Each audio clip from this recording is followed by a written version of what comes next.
Moi, j'ai vécu une histoire traumatisante comme ça à The Family où il y a un entrepreneur qui a vendu sa boîte très très bien, plusieurs centaines de millions.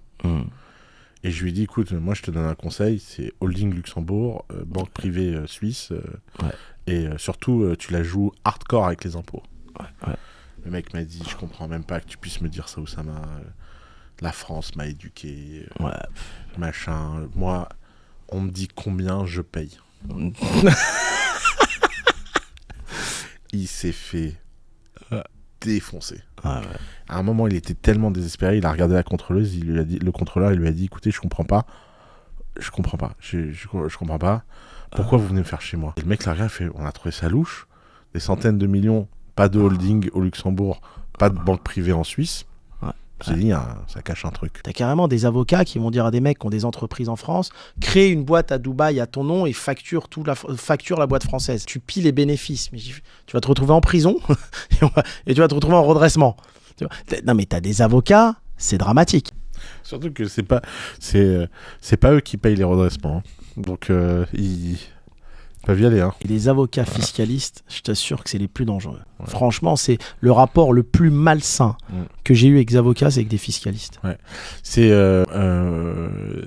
récemment, j'ai eu un contrôle fiscal moi en France et le mec à un moment il me dit oui, tu vois, il est hyper agressif et je lui dis, vous savez, ce qui est drôle, c'est que la question là sur laquelle vous venez m'agresser et tout, je l'ai vu venir. Et donc en 2020, j'ai pris 3 avocats. J'ai demandé 3 mémos sur cette question. Je les ai encore.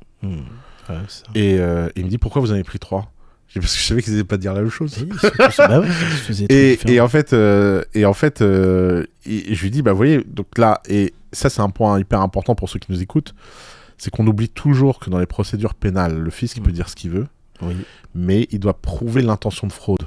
C'est pas parce que tu fais une erreur fiscale que tu as les pénalités pénales fiscales. Le fisc doit prouver. Or, si au moment où le problème émerge, tu as conscience du problème et tu prends des spécialistes pour régler le problème et que tu prends 3 spécialistes que tu payes chacun 15 000 € et qu'à la fin, il n'y en a pas un qui a une réponse et que tu peux montrer et qu'après les gens viennent et te disent tu as fraudé, tu dis attendez, j'étais censé aller voir qui en fait? Fallait que j'aille voir le président de la République en lui disant attends, t'arrêtes tout, tu règles le problème, c'est pas possible. Et donc ça c'est vraiment une protection. Si tu peux pas te protéger contre le problème, protège-toi au moins de l'intention. Prouve que tu t'as pas essayé de frauder quoi.